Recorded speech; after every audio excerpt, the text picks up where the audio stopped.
오늘 하나님의 말씀은 사도행전 7장 17절에서 38절까지 말씀입니다. 제 성경으로는 신약성경 197쪽에 있는 사도행전 7장 17절에서 38절까지 말씀이 조금 길지만 그래도 우리 17절부터 마지막 절까지 함께 읽겠습니다. 시작. 하나님이 아브라함에게 약속하신 때가 가까움에 이스라엘 백성이 애굽에서 번성하여 많아졌더니 요셉을 알지 못하는 새 임금이 애굽 왕위에 오르매 그가 우리 족속에게 교활한 방법을 써서 조상들을 괴롭게 하여 그 어린아이들을 내버려 살지 못하게 하려 할세.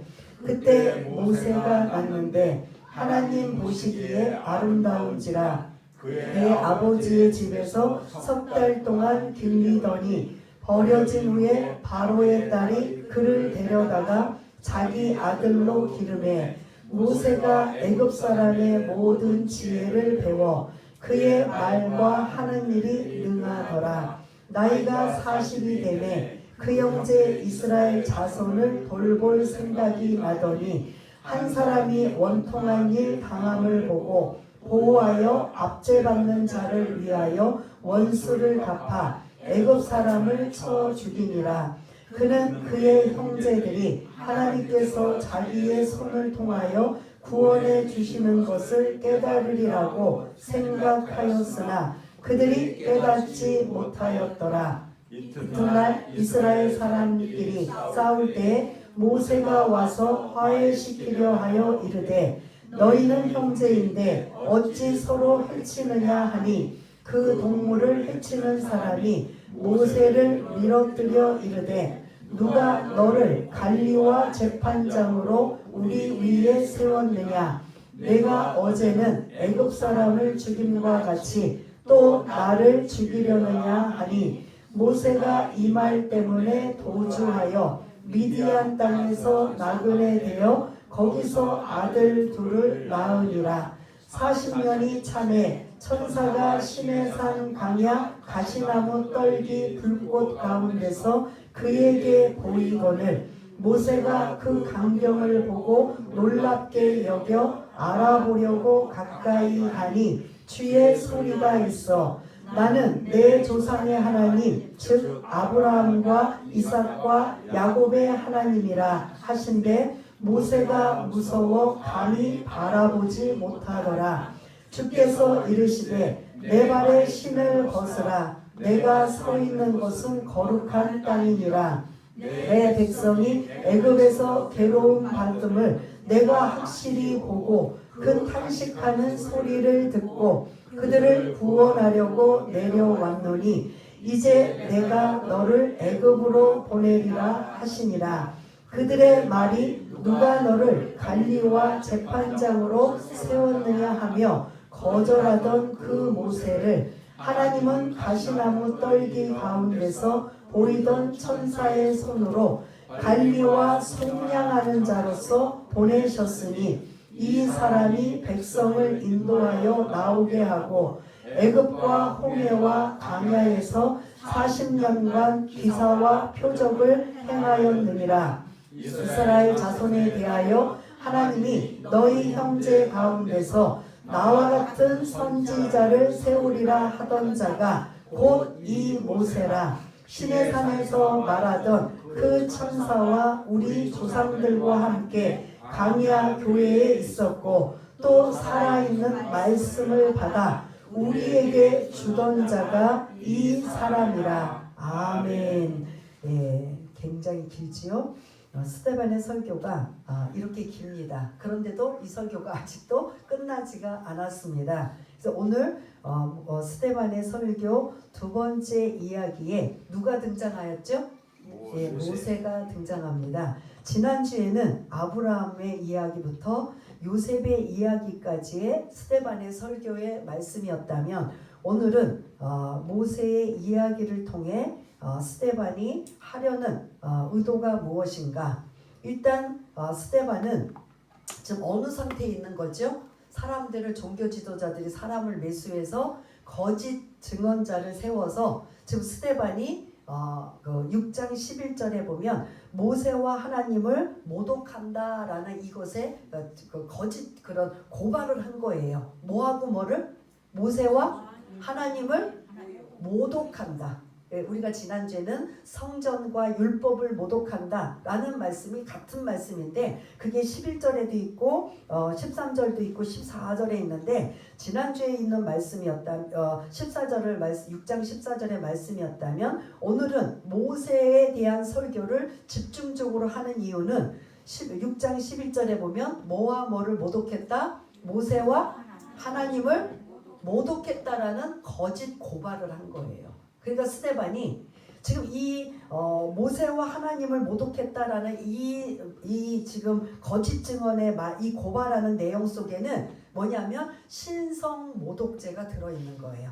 그러면 신성 모독죄로 사람을 매수해서 지금 고발을 한 거잖아요. 그러면 이들이 사람을 매수해서 거짓 증언한 의도가 뭐냐면 스데반을 뭐하기 위해서? 죽이기 위한 거예요.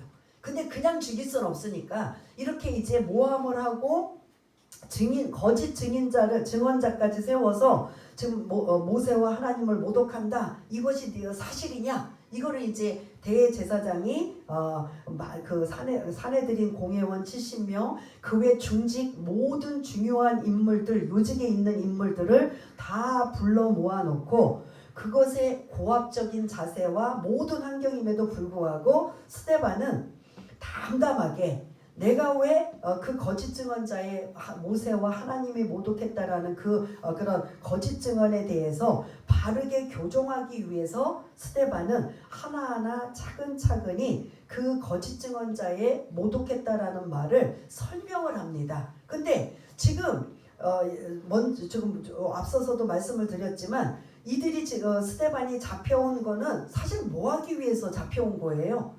죽이기 위해서 잡혀온 거예요. 그런데 어떻게 하든 그런 억울한 누명을 씌우든 어떠한 상황이든 뭔가 씌워놔야 죽이는데 뭐 할 수 있어요? 타당성이 있는 거 아니에요. 그러다 보니까 사람을 돈으로 사서 매수해서 거짓 증언자를 세우고 그 거짓 증언자의 고발 모세와 하나님을 모독했다라는 6장 11절에 있는 말씀을 근거로 해서 이제 너가 하고 싶은 말 해봐. 근데 사실 이들은 그 스데반의 말이 중요하진 않아요. 그냥 이들은 결론은 뭐 하기 위해서? 죽이려고 하는 의도이기 때문에 그럼 이 정도면 바보가 아닌 이상은 내가 이제 이 자리에 스데반이 여러분들이나 저나 만일 스데반의 입장이라면 그 자리가 무슨 자리라는 걸 알아요. 죽을 자리라는 걸 알아요. 그러면 웬만한 사람 같으면 그 죽을 자리를 어떻게 할까요? 어떻게든 변명을 하든지 억울함을 호소하든지 하여튼 어떤 식으로라도 그 죽을 자리를 뭐 하기 위해? 피하고 면하기 위한 게 목적이잖아요. 근데 지금 스데반은 그 목적이 하나도 없어요. 죽을 때 죽을 망정 종교 지도자들을 향해 잘못된 생각, 잘못된 교리, 잘못된 이러한 그 지금까지 그런 오랫동안 가지고 왔던 생각들을 지금 스데반이 사도도 아닌데 스데반이 지금 이들을 향해 담대하게 그들의 잘못된 생각들을 교정시키고 바르게 하는 게 목적이에요. 그러면 여러분들 생각 같으면 스데반이라면 뭐 해야 된다고 했죠 제가? 살기 위해서 변명을 하든가 억울함을 호소하든가 자기도 증인을 좀 세우든가 어떤 식으로라도 살기 위한 방법을 써야 되잖아요. 스데반은 그 방법을 내려놓은 거지요. 단지 그들이 얼마만큼 지금까지 잘못된 생각과 잘못된 것을 가지고 우리들에게 가르쳤는가 이런 것들에 대해서 가감없이 지난주에는 아브라함의 이야기, 요셉의 이야기를 통해서 하나님은 성전에만 그들이 가둬놓고 제한된 곳이 아니라 하나님은 우리가 438장 찬양 부른 것처럼 주 예수 모신 곳이 그 어디예요? 하늘나라. 그 예수님을 섬기고 함께하는 자는 그들이 어디를 가도 하나님은 뭐 하신다? 함께 하시는 임마누엘 하나님을 지금 아브라함과 요셉의 이야기를 통해서 살펴보았다면 성전에 대한 것에 초점을 맞춰서 말씀을 나누었다면 오늘은 모세에 대한 이야기를 초점을 맞추려고 합니다. 그래서 모세에 대한 이야기가 장황해요. 그러면 이 종교 지도자들을 향해 스데반이 왜 모세 이야기를 이렇게 장하게 이야기를 늘어놨을까? 이 종교 지도자들은 모세를 알까요? 모를까요? 알아도 너무나 잘 알죠. 너무나 잘 아는 정도가 아니에요. 마치 오늘 본문에 우리가 쭉 읽은 거는 모세를 모르는 사람들에게 알려주는 것처럼 하나하나 설명해요. 근데 사실은 지금 이 종교 지도자들은 이 모세를 너무나 잘 알고 있는 사람인데, 이게 너무나 잘 알고 있는 사람들이 사실은 오류를 범하고 잘못된 생각을 가지고 지금 크게 실수하는 것들이 많다 보니까 성령으로 충만하고 지혜로 충만하고 은혜가 충만하고 권능으로 충만한 스데반 집사는 모았다 그 잘못된 것들을 내가 죽을 때 죽을지언정 이 기회가 사실은 그렇게 쉽지 않잖아요. 그러다 보니까 그 모든 종교 지도자들을 향해 여러분들이 잘못 알고 있는 모세에 대하여, 여러분들이 잘못 생각하고 있는 모세에 대하여 내가 지금부터 하나하나 다 설명하며 알려드리려고 합니다. 그러니까 지금 스데반은 살려고 몸부림쳐야 되는데 지금 이렇게 지금 그들을 향해 모세 이야기를 한다는 거는 뭔 거예요? 내가 죽을 때 죽을지언정 죽음은 두렵지 않다는 거예요. 사람들은 사실은 대부분 죽음이 두렵잖아요. 그럼에도 불구하고 그것을 다 내려놓고 너무나 잘못된 생각과 잘못된 판단과 잘못된 오류를 가지고 있는 그들을 향해 모세를 그들이 다 알고 있지만 그것에 대해서 그 어린 시절부터 태어났던 시절부터 하나하나 풀어나가고 있는 이러한 것을 볼 수가 있습니다. 그래서 모세 이야기를 들어가기 전에 모세하면 떠오르는 게 뭐지요? 여러분들 생각에 모세하면 어떤 사람이에요? 어떤 사람이에요? 큰 거, 큰 업적으로만 보면 광야로 데리고 나오고. 와, 역시 모세오경을 기록한. 그러니 지금 스데반이 그 앞에 재판장이 이것이 사실이냐고 했던 그 질문을 던진 사람이 누구였죠? 누구였어요?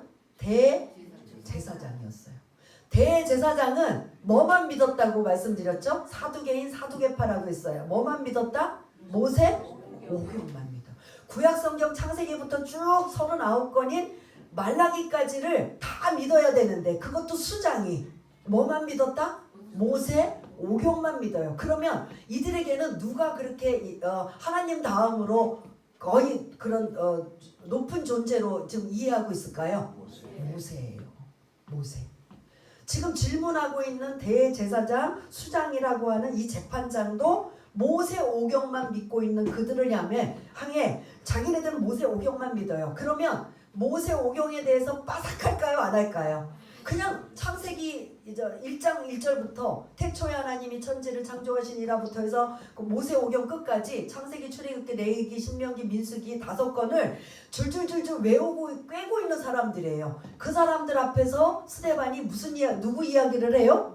모세 이야기를 해요. 마치 일개 평신도가 교수나 신학자들 앞에서 그들이 너무나 잘못 살고 있고 잘못 판단하고 있는 그들을 향해 그 평신도가 마치 스데반이 그 모세의 이야기를 통해서 너희들이 지금 잘못 생각하고 잘못 판단하고 오류에 빠져 있는 것을 교정해 주겠다, 알려주겠다라는 지금 자기 죽을 자림에도 불구하고 그렇게 지금 시작을 하고 있는 이러한 모습을 볼 수 있다라는 겁니다. 그래서 모세는 지금 말씀하신 것처럼 모세 오경을 기록한 자이기 때문에 굉장히 이들은 모세를 신적으로 신은 아니지만 거의 신에 가까울 정도로 우상 숭배할 정도로 되게 존경하는 위인이에요. 또 모세하면 우리가 아는 떠오르는 게 뭐죠? 중요한 거. 신에서 하나면 십계명을 다른 말로 율법이죠. 율법을 직접 하나님 앞에 받아가지고 온 자예요. 그러니 얼마나 중요할까요? 그 전에 더 중요한 거. 모세가 없으면 이스라엘 백성들은 여전히 어디에 있었을까요? 그러면 뭐 한 자예요? 출애굽을 한 이스라엘 백성들을 애굽에서 이끌어낸 탈출을 시킨 뭐다? 지도자라는 소리예요.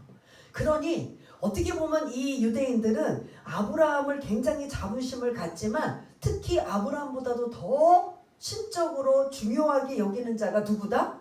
모세라는 줄. 아브라함은 그냥 민족의 조상이에요. 그냥 순종의 그런 사람이에요. 여기서 딱 끝났다면 모세는 지금 세 가지가 굉장히 중요해요. 출애굽한 지도자, 또 율법을 하나님 앞에 직접 받은 지도자, 또 아까 우리 말씀하신 모세오경을 기록한 지도자. 이 정도면 모세가 얼마나 대단하고 위대한지를 알 수가 있는 거죠. 근데 지금 스데반이 일개평신도가 그 평생을 종교 지도자로 신학자와 같은 목사와 같은 완전히 평생 말씀만 가지고 살았던 자들을 향해 그들을 향해 지금 일개평신도가 알려주고 있는 이야기가 모세의 이야기예요. 그러면 상대방은 모세에 대해서 전혀 모른다 안다. 알아도 너무나 잘 알고 그거를 완전히 숭배할 정도로, 심하면 숭배할 정도로 섬기고 있는 그 모세를 지금 하나하나 풀어헤치는데 17절을 좀 띄워주시면 17절이 중요해요. 이제 이 연결고리예요. 지난주에 말씀을 이어가는 연결고리인데 한번 17절 읽었지만 한번 읽어보겠습니다. 시작. 하나님이 아브라함에게 약속하신 때가 가까움에 이스라엘 백성이 애굽에서 번성하여 많아졌더니. 아멘. 여기가 이제 연결고리인 거죠. 하나님이 아브라함에게 약속하신 것이 뭐였죠?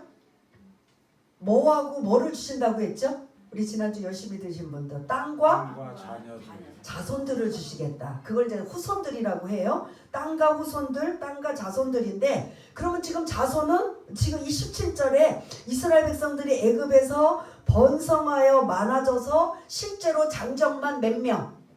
60만 명. 전체 인원이 약 200만 명. 그러면 이게 적은 수예요, 많은 수예요? 그럼 아브라함을 통해서 이제 너에게 후손들을 많이 줄 것이다. 하늘의 별과처럼 바다의 모래알처럼 많이 줄 것이다 라는 약속이 지금 이루어졌어요? 안 이루어졌어요? 그럼 지금 뭐만 남았어요? 땅이 남은 거지요. 그러면 그 땅으로 하나님이 약속하신 가나안 땅, 적과 꿀이 흐르는 가나안 땅으로 가려면 지금은 이들은 어디에 있어요? 애굽에 있잖아요. 애굽에 있는데 이제 이들이 약속하신 때가 되어서 이제 그들이 적과 꿀이 흐르는 약속의 땅으로 가야 되는데 지금 상황이 어떤 상황이냐? 요셉을 알지 못하는 18절에 보면 새 임금이 나타나서 이들을 어떻게 해요? 괴롭게 하고 고통을 준다. 이게 이제 모세 이야기가 시작이 돼요. 그래서 이제 여기서 뒷부분까지 모세 이야기를 여러분들이 잘 알고 계시는 세 단계를 나누어서 말씀드리려고 합니다. 모세는 몇 살까지 살았죠? 120세. 예, 120세까지 살아서 그의 인생을 3단계로 나누어요. 태어나서 40세까지, 그 다음에 41세부터 80세까지, 그 다음 81세부터 몇 세까지? 120세까지. 그래서 40년 단위로 모세의 인생의 세 단계를 설명드릴 수가 있습니다.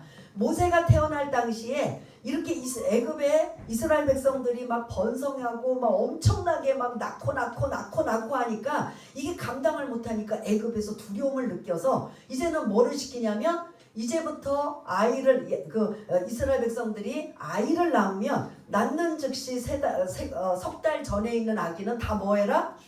다 죽이라. 나일 강물에 다 밭에 던져버려라. 죽이라는 명령을 내린 거예요. 그러니 애굽에서 종살이 노예살이 하고 있는 이스라엘 백성들의 입장에서는 이게 두려워요, 안 두려워요? 하나님이 주신 선물 자녀들인데 낳기만 하면 그 딸은 이제 안 죽여도 돼요. 누구만?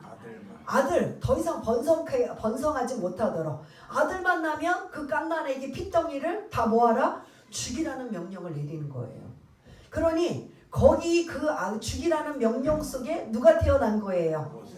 하나님이 준비하신 모세가 태어난 거예요. 그러니까 모세가 바로 다른 사람들 같으면은 바로 나일강에 죽여야 되는 상황인데 그 부모는 할 수만 있다면 어떻게든 살려보겠다고, 죽이지 않아보겠다고 몇 달간을 버티냐면 석 달을 버텨봅니다. 석 달을 버티는데 아기가 조금씩 자라면서 뭐가 소리가 커지면 밖에서 아이의 울음소리가 들릴까요? 안 들릴까요? 아이가 울을 때마다 얼마나 조마조마하겠어요. 그 단속하러 나오고 그 잡으러 다니는데, 그러니까 이제 더 이상은 버틸 수가 없어서 그 모세 아기를 어떻게 하느냐? 갈대 상자에다 넣고 어디에다가 띄워요? 나이가 나일강에 띄워서 이 나머지 몫은 이제 누구에게 맡겨요? 하나님 앞에 맡겨요. 이 지금 애굽의 왕이 모두 죽이라고 했던 명령이기 때문에 이제는 더 이상 숨어서 뭐 감추어서 할 수 있는 상황이 아니어서 갈대 상자에 아기를 집어넣고 나일강 물에 띄워서 나머지는 하나님 앞에 맡기고 있는데, 하나님께서 그 모세를 준비시켜 놓으셨기 때문에 어떻게 했다? 죽이지 않고 누구의 양자로 들어갔어요? 애굽의 바로의 공주의 양아들로 들어간 거예요. 그래서 40년 동안 그 모세는 죽을 사람인데 어떻게 자랐어요? 왕궁의 왕자로 40년 동안 살면서 거기에 모든 학문은 다 배운 거예요. 그 당시에 최강이 어디냐면 애굽이었어요. 이집트였어요. 지금은 최강 하면은 뭐 미국도 있고 뭐 주변에 나라가 있지만 이 당시에 최강은 역사적으로 실제 이집트였고 애굽이라는 나라였어요. 그때 우리가 지금도 그런 불가사의로 뭐가 유명하죠?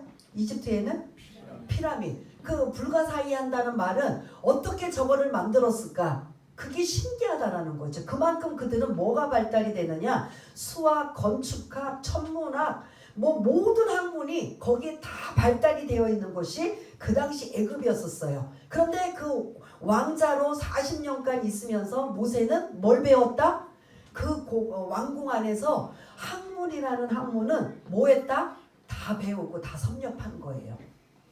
그때 모세는 자기가 왕자의 신분, 원래는 이제 계속 이제 그 자세한 이야기를 하자면 시간이 너무 많이 가서 안 되겠지만, 그 왕궁에서 40년 동안 왕자로 생활하면서 그냥 남부러울 것 없이 모든 것들을 배우고 익히고 즐기고 누리며 자기가 최고라고 생각했던 인생이, 모세는 태어나서부터 몇 년간? 40년이었었어요. 그러니까 자기 힘으로 뭐든지 할 것 같다라는 생각이 딱 드는 거예요. 그런데 이제 한 40이 되자마자 자기가 원래 출신이 바로의 그 왕궁에서 왕자로 살지만 원래 신분은 뭐였어요? 그들이 그 바로 왕 에집트에서 노예로 살고 있는 그 이스라엘 사람이라는 걸 나중에 어머니 그런 유모를 통해서 계속 알게 된 거잖아요. 그래서 성장하면서 뭘 이제 긍휼한 마음을 여겼느냐면, 동족이 그렇게 노예를 시달리고 학대받고 괴롭게 하는 이러한 것을 보다가 안 돼서 애굽인이 막 그냥 잔인하게 막 때리고 막 괴롭히고 있는 걸 모세가 어떻게 했어요? 죽인 거예요. 그러면 동족인 이스라엘이 고마워해야 돼요, 안 해야 돼요? 예? 근데 했어요, 안 했어요? 안 하고 오히려 누가 너를 관리와 재판장으로 삼았느냐 하고, 너는 뭐 애굽에서 바로의 왕궁에서 왕자로 그냥 우리 동족임에도 불구하고 편안하게 사는데 우리는 이렇게 괴롭힘을 당하고 노예처럼 이 노예로 고통을 당하는데 필요 없다고 거절을 한 거예요. 그러면서 이게 소문이 나다 보니까 애굽의 입장에서는 바로 지금 모세가 잘한 일이에요, 못한 일이에요? 예? 동족의 입장에서는 고마운 일이지만 그것도 고마움도 못 받아요. 근데 애굽의 입장에서는 지금 뭐한 짓이에요? 살인자예요. 애굽인을 죽인 거란 말이에요. 그러다 보니까 살인자의 이런 소문이 자꾸 왕궁으로 들어가다 보니까 바로 이제 모세는 그 애굽의 왕자로 살 수 있을까요, 없을까요? 그래서 40년까지 그 아주 최고의 그런 학문가, 최고의 지위와 대우를 받다가 살인자로 어디로 가느냐? 도망가 버려요. 어디로? 강야로 도망갑니다. 강야는 뭐 하는 곳이에요? 그는 그냥 그 왕궁에서 최고의 좋은 곳으로 누리며 살았던 자가 도망자 신세로 강야로 쫓겨가지고 거기는 뭐가 있어요? 아무것도 없어요. 먹고 살 수 있는 건 양을 치는 목동밖에 없는 거예요. 그러니까 40년을 뭐 했다?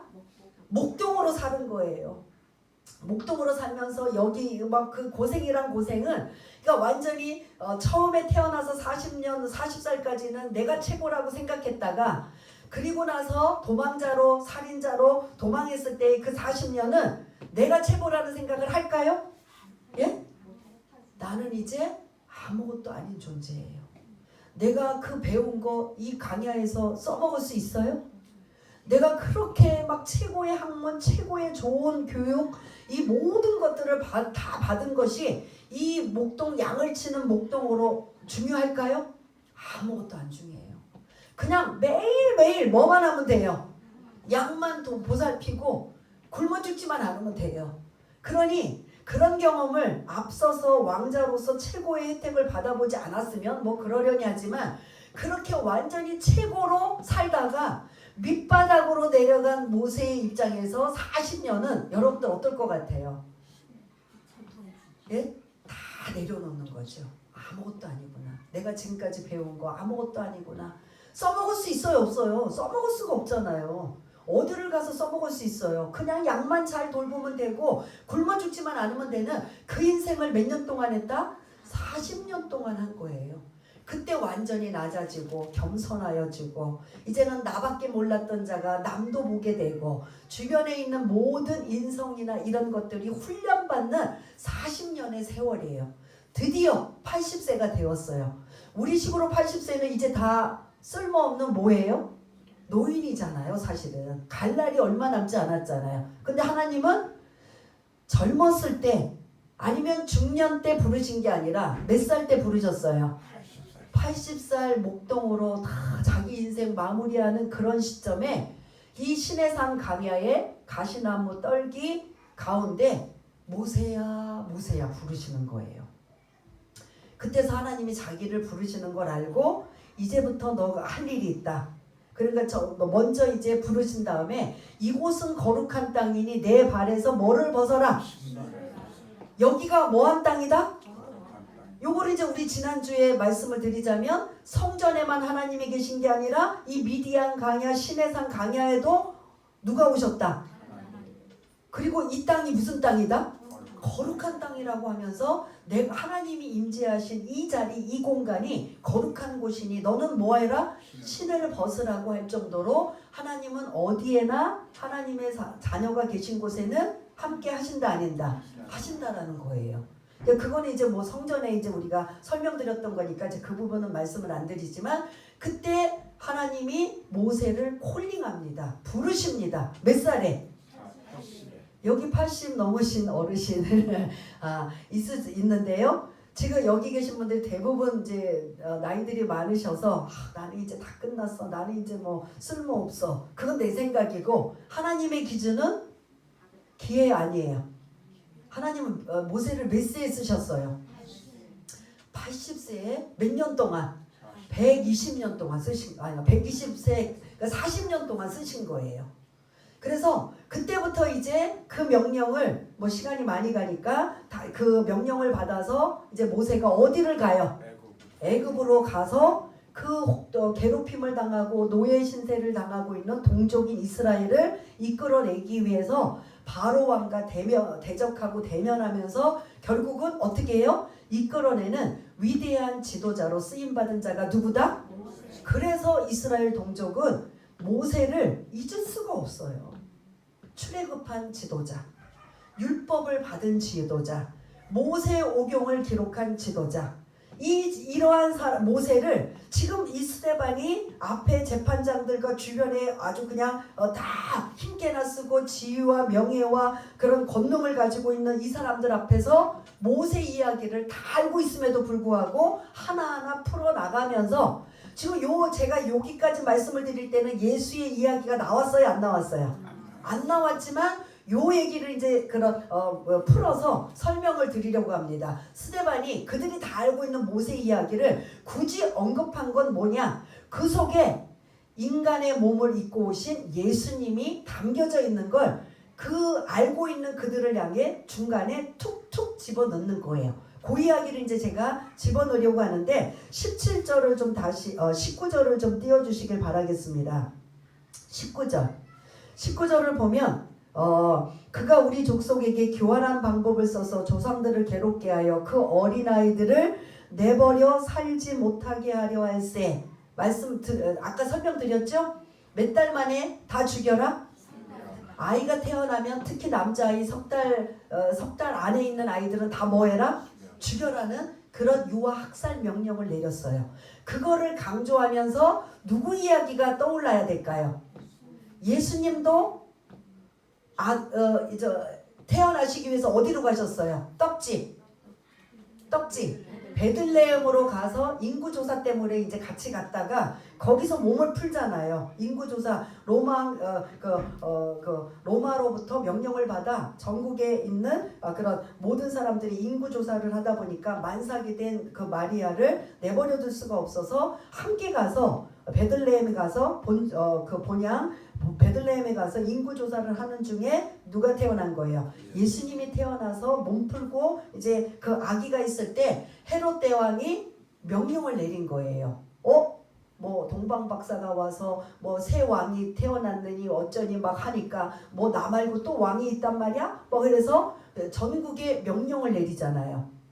3살 이전의 모든 남자아기는 다 뭐해라? 거기 누가 대상이 된 거예요? 예수님이 대상이 된 거예요. 그러다 보니까 3살 이전의 아이는 다 죽이라고 하니까 예수님이 어디로 가셨어요? 예? 그걸 피하기 위해서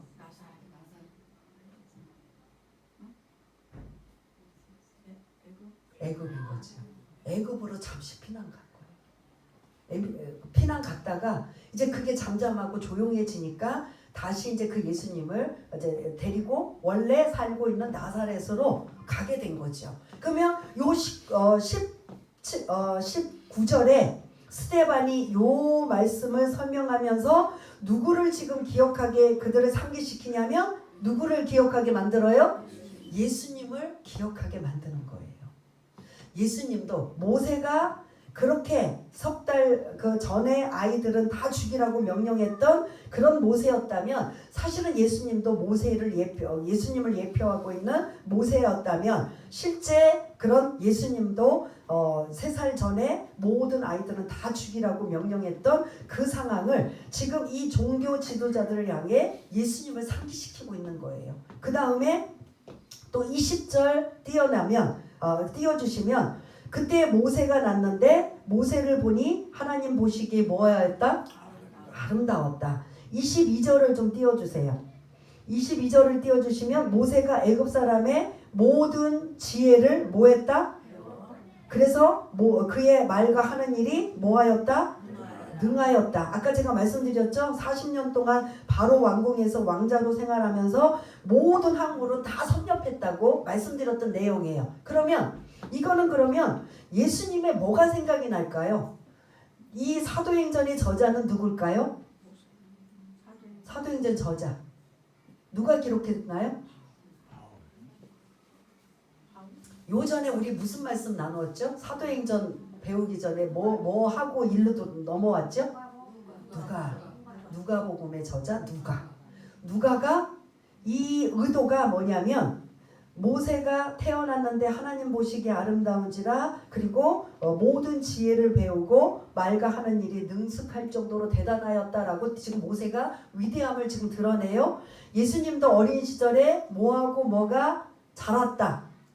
키와 지혜가 자랐다. 이거의 속에 스데반의 설교 속에 예수님을 그들에게 지금 자꾸 떠오르게 하는 내용들이 지금 담겨져 있는 걸 볼 수가 있습니다. 또 넘겨서 27절을 또 띄워주시면 아까 이거 지금 여러분들 기억나셔야 돼요. 동족인 그 이스라엘 사람들이 괴롭힘을 당하니까 애굽인에게 괴롭힘을 당하니까 모세가 그 애굽인을 뭐 했어요? 죽였어요. 그러면 고마워야 되는데 그들이 27절 뭐라고 말했느냐? 한번 읽어볼까요? 그 동물을 해치는 사람이 모세를 밀어뜨려 이르되 누가 너를 관리와 재판장으로 우리 위에 세웠느냐라고 모세를 거절하는 내용이에요.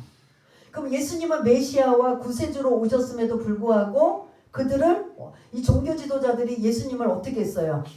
거절하고 그 다음 어떤 단계? 죽이는 단계로 신성 모독죄를 넣어서 죽이는 단계까지 가버리게 된 거예요.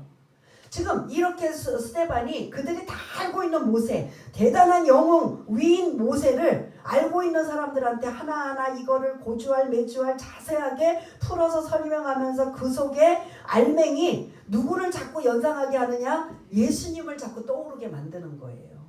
그러니까 우리도 성경을 읽으면서 이런 걸 찾아내야 돼요. 예수님도 똑같이 죽을 뻔했었는데, 예수님도 이렇게 지금 어려움을 당했었는데, 거절을 당했는데, 이런 것들이 여러분들이 성경을 읽으면서 좀 찾아내고 이걸 묵상을 해야 된다라는 거죠. 그 다음에 더 중요한 게 뭐냐면 37절을 좀 띄워주세요. 이제 거의 다 왔어요. 37절 읽었지만 또 한번 같이 읽겠습니다. 시작. 이스라엘 자손에 대하여 하나님이 너희 형제 가운데서 나와 같은 선지자를 세우리라 하던 자가 곧 이 모세라. 아멘. 여기서도 이 지금 하나님이 너희 형제 가운데서 나와 같은 선지자를 세울 것이다. 이걸 누가 말했느냐? 모세가 말했어요. 언제? 모세오경에 어딜까요? 눈치 빠른 사람은 자기 성경 빨리 찾아보면 풋노트로 이제 밑에 기억이라고 해서 나오는데, 신명기 18장 15절에 모세가 뭐라고 했냐면, 하나님의 말씀을 대언하면서 앞으로 나와 같은 누가 올 것이다. 아니, 여기 있는 그대로 나와 같은 선지자가 올 것이다. 이거를 누가 했느냐? 모세가 했단 말이에요. 그 모세에 대해서 정통하게 알고 있고, 모세오경은 파삭하게 알고 있고, 모세하면 몇 장 몇 구절에 신명기 18장 15절에 뭐 하고면 그들은 탁탁탁탁 내용은 암송을 하지만 그 속에 담겨져 있는 의미가 누구 앞으로 그 신명기 18장에서 처음 언급한 나와 같은 선지자가 이제 올 것이다라고 모세가 자기가 말한 거거든요. 그러면 그 모세는 앞으로 누가 오실 것을 지금 예표하고 있어요? 예수님이 오실 것을 지금 예표하고 있어요. 근데 너희들 이거 알고 있어? 신명기 18장 15절에 있는 이 말씀 너희들 달달달달 외우고 있지? 나도 너희들 그 말씀 인용해서 모세가 했던 말, 그 예수님이 오실 거에 대한 이야기를 지금 그들을 향해 뭐 하고 있어요? 알려주고 있는 거예요. 이들은 그냥 성경만 달달달달 암송하고 그 모세오경은 그냥 빠삭하게 알고 있어도 그 속에 담겨져 있는 중요한 알맹이 누구에 대해서 빠져 있어요? 예수님에 대해서 빠져 있는 거예요.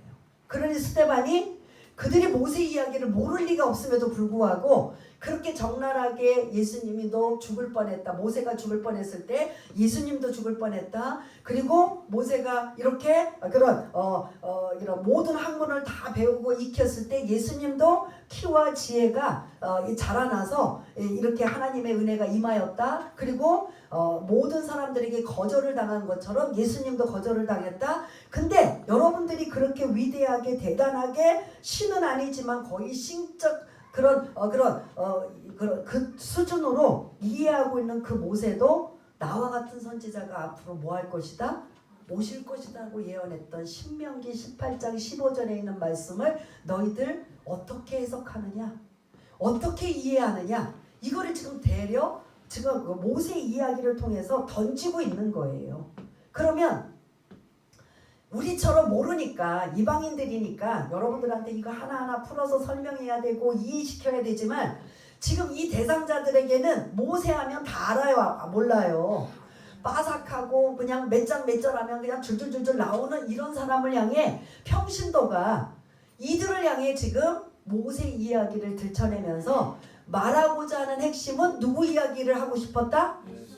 그런데 이들은 예수하고는 관심도 없고 상관도 없고 그 안에서 찾아보고 싶지도 않고 결국은 자기들 손으로 그 예수를 뭐 한 거예요? 죽였어요.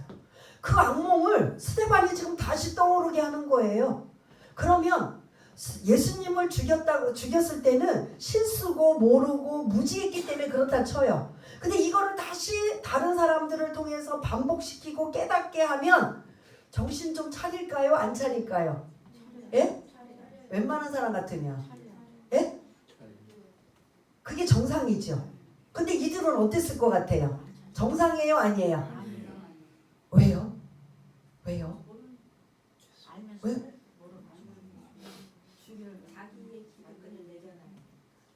받아들이고 싶지 않는 거예요. 자기네 손으로 죽였던 그 예수 이제 다 제거하고 끝났다고 생각했는데 그의 후손 제자들이 막 나서서 예수는 그리스도고 막 그냥 복음 전하죠. 이제는 평신도 누구까지? 사도들도 이렇게까지 장황하게 설교 안 해요. 누구만 사도행전에서 유일하게 이렇게 길게 장황하게 설교한 자는 누구다? 평신도의 스데반밖에 없어요. 이 스데반이 하나님의 지혜로 성령 충만하고 은혜가 충만하고 권능과 믿음이 충만해서 그들을 향해 목숨 내놓고 당당하게 그들이 모르는 모세가 아니라 알고 있는 모세지만 너희들은 다 성경을 줄줄줄줄 알고 있다 하지만 그 속에 알맹이 그 속에 정말 중요한 핵심인 예수가 빠져있는 건 소용이 없다라는 거예요. 그래서 구약 성경은 오실 예수님에 대한 예표, 신약 성경은 그 예표에 대한 예수님이 실제 오셔서 그 일을 이루신 말씀이 신약 성경이었다면 구약 성경에 대한 그 이야기를 계속 예수를 강조하고 주장하고 알리고 전하는 이런 얘기를 지금 누가 하고 있다? 모세가 하고 있어요. 근데 왜 못 깨달을까요? 왜요? 아무리 기득권, 아무리 자기네들의 그런 가지고 있는 그런 아성이나 이런 것들 그냥 한번 회개하고 무너뜨리면 될 걸 왜 못할까요? 예? 이게 어리석다는 거죠.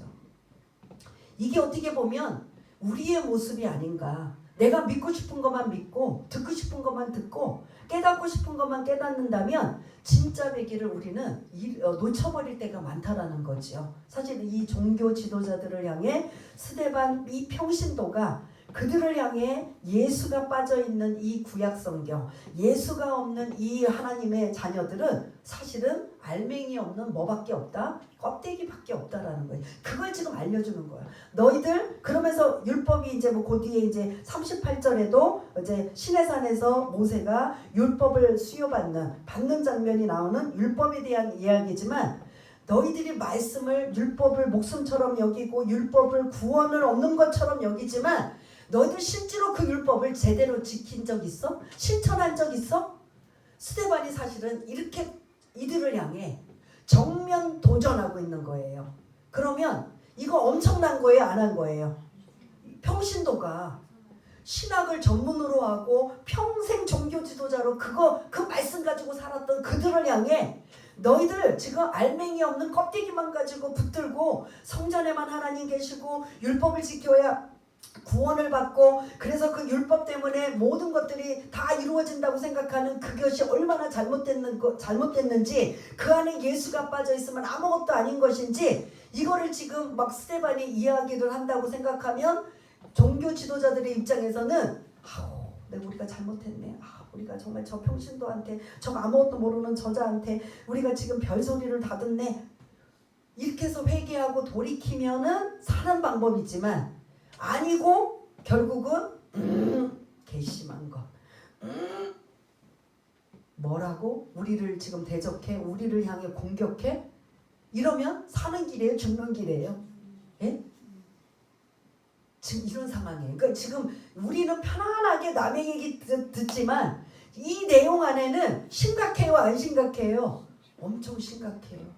스데반의 입장에서는 죽을 줄 모르고 죽을 자리를 알면서도 그들의 그 잘못된 생각, 그런 오류를 아주 적나라하게 하면서 뭐를 지금 드러내기 위해서 지금 이렇게 막 장황하게 설교하고 있어요?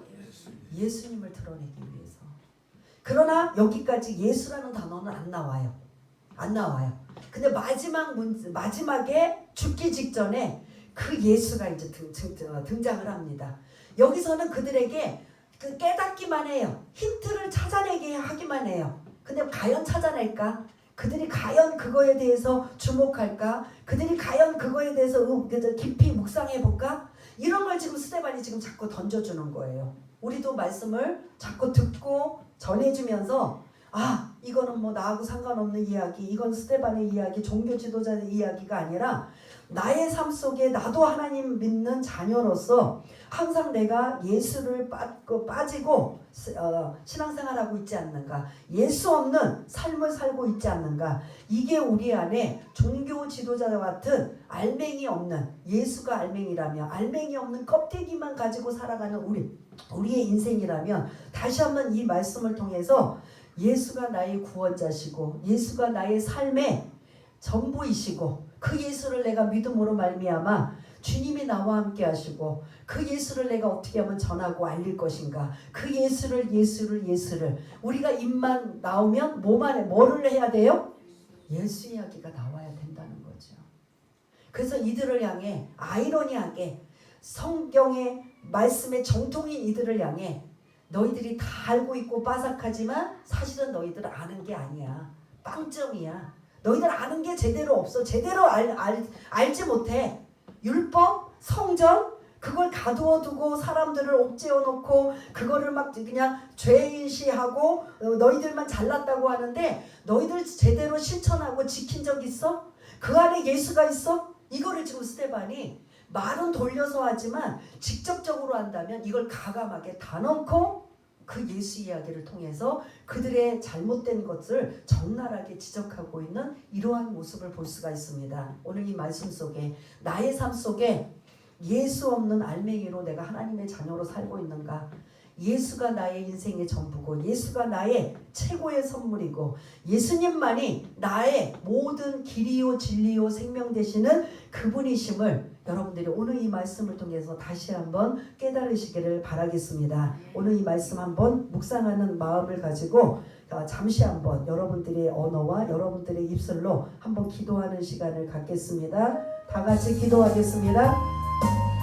할렐루야. 사랑이 많으신 하나님 아버지, 스데반 평신도가 이렇게 종교 지도자들 평생토록 말씀의 정통이고 말씀만을 최고라고 알고 있는 그들을 향해 이렇게 담대하게 예수의 복음을 전한 건 그들에게는 말씀만 있었지 그 안에 예수가 없었고 예수가 빠졌고 예수의 생명이 없는 이 안타까움을 담대하게 목숨 걸고 전했던 스데반의 말씀을 통해 나의 삶 속에 예수가 있는지 없는지 먼저 자신을 점검해보며 예수를 드러내고 나타나며 예수를 알고 전할 수 있는 귀하고 복된 인생들 우리 모두가 다 될 수 있도록 주님 도와주시옵소서.